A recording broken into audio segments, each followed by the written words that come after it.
Ladies and gentlemen, this is my backyard. There's all types of debris everywhere. Like, I don't know where that pallet came from because it wasn't in our yard. This is the river, and this is, I'd say, 2 to 3 hours after high tide. So it's going to take a couple days for it to go back to normal. But as you can see, my garden is underwater.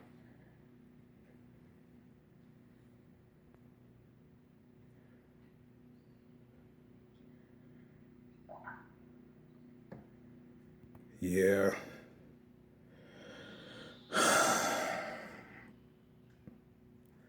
I'll let you guys know let you guys know all the damage once some of the water clears, and I guess we'll go from there.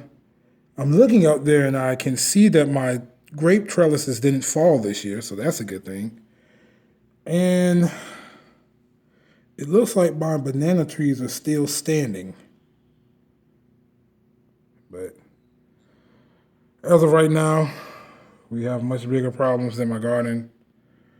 So until next time, YouTube, I'll check you guys later.